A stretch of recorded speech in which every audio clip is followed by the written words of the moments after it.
बनारस से आईएमए की ज़िले सद्र डॉक्टर मनीषा सिंह सेंगर हैं हमारे साथ ख़ास बातचीत करने के लिए। बता दें कि कोविड कहर के दौरान जिस तरीके से डॉक्टरों ने काम किया है वो लायक़ दादो तहसीन है, लेकिन इन्होंने एक ऐसा काम किया है 2021 की शुरुआत में जो न सिर्फ़ पूरे शहर में तारीफ़ हो रही है बल्कि पूरे मुल्क में इसकी तारीफ़ की जा रही है। डॉक्टर साहब,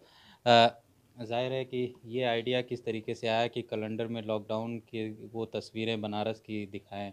जो शायद कि कभी मिलें? जी, ऐसा है कि आईएमए बनारस जो है वो काफ़ी पुरानी संस्था है और हर साल हम लोग कैलेंडर निकालने की कोशिश करते हैं किसी थीम पर। तो चूँकि इस साल मैं अध्यक्ष हूँ और हमारे सचिव डॉक्टर राजेश्वर नारायण सिंह हैं, तो हम लोगों को लगा कि कोविड-19 जो एक ऐसा पैंडेमिक है जिसने पूरी दुनिया को हिला के रख दिया और उसकी वजह से बनारस में भी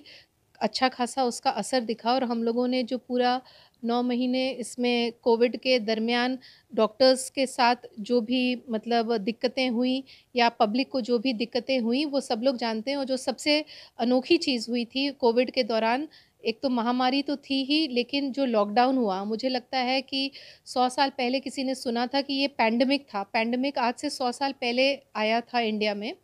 और उसके बाद ये 100 साल बाद ये दोबारा ऐसा हुआ कि पैंडेमिक हुआ और पैंडेमिक में जो लॉकडाउन है, वो ऐसी चीज़ थी जो किसी ने कभी सोचा ही नहीं था कि लॉकडाउन जैसी स्थिति हो सकती है। और मुझे याद है कि जिस दिन फर्स्ट डे था लॉकडाउन का और चूँकि मैं स्वास्थ्य सेवाओं से हूँ और हम लोगों को अलाउड था, गिने-चुने लोग ही सड़क पे जा सकते थे और मैं जब पहले दिन निकली थी अपने काम पे लॉकडाउन के बाद, तो मुझे इतना शॉकिंग लगा था जो भी नज़ारा मैंने देखा शहर को इतना सुनसान, क्योंकि बनारस जो कभी सोता ही नहीं है और लोग कहते हैं कि ये 24 घंटा जो है हमेशा जगा हुआ शहर है और इसमें इतनी हलचल रहती है, उसको इस रूप में देख के मुझे भी लगा, क्योंकि मैं भी पिछले 20 साल से बनारस में रह रही हूँ, लेकिन ऐसा नज़ारा मैंने कहीं नहीं देखा था। और मुझे उस समय भी लगा था कि ये मैं तो देख पा रही हूँ, लेकिन जो बाकी लोग घरों में हैं, वो लोग इस नज़ारे को नहीं देख पा रहे हैं। तो जितने भी मेरे करीबी थे, उनको आके मुझे याद है कि मैंने बताया था कि बहुत ही जिसे कहते हैं कि अद्भुत नज़ारा था, कि जो कि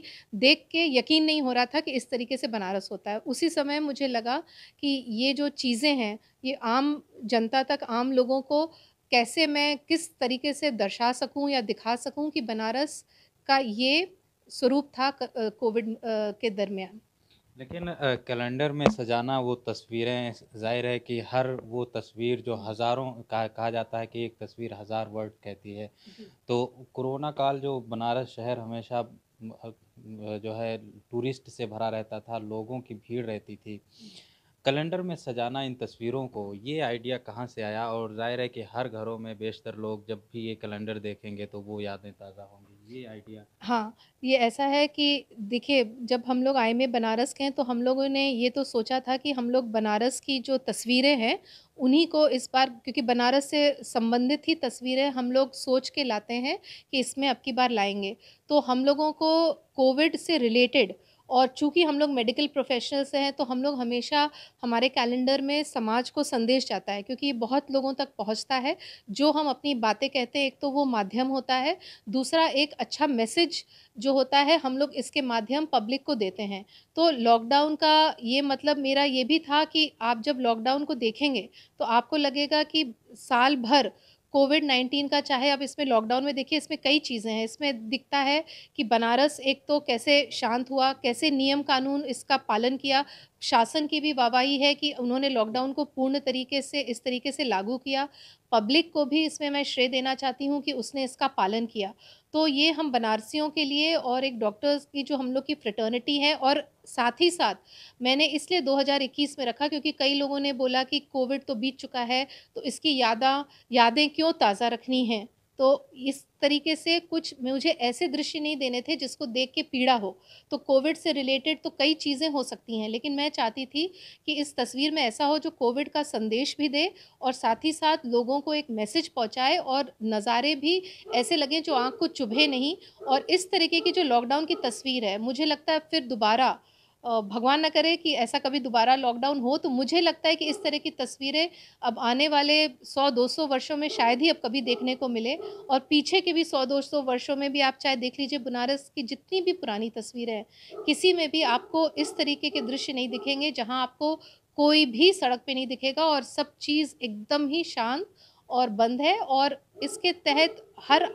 पन्ने पे हमने आपने देखा होगा कि जो कैप्शन है वो मात्र कैप्शन नहीं है, उसको मैंने कोविड से रिलेटेड एक संदेश दिया है समाज को और हर पन्ने पे वो संदेश है और वो संदेश जो है अगर आप कैप्शन के नीचे पढ़ेंगे, तो एक तरीके से वो आपको दिखाता है कि आपको कैसे डिसिप्लिन में रहना है, आपको कैसे फॉलो करना है रूल्स एंड रेगुलेशंस अभी भी आपको जो है लापरवाही नहीं बरतना। एट द सेम टाइम आपको अपनी पॉजिटिविटी और होप नहीं खोना है, वो मैंने हर पन्ने पे और हर चीज़ पे दर्शाया है कि हम लोग इसको ओवरकम करेंगे। ये ऐसी चीज़ नहीं है कि इससे हम लोग हताश हो जाएँ या निराश हो जाएँ। बहुत शुक्रिया डॉक्टर जी। साहिबा। तो इंडियन मेडिकल एसोसिएशन ने एक नया पहल किया है 2021 में, और अपने कैलेंडर पर लॉकडाउन की वो तस्वीरें जो बनारस के घाट सन्नाटों में तब्दील थे, जहां पर हज़ारों की लाखों की मजमा हुआ करते थे, वो सन्नाटों में बदल गए थे। तो उन तस्वीरों को इंडियन मेडिकल एसोसिएशन ने अपने कैलेंडर में सजाया है, और ये ज़ाहिर है कि एक अनोखा पहल है जिसे हमेशा याद रखा जाएगा। ईटीवी भारत के लिए बनारस से खुर्शीद अहमद।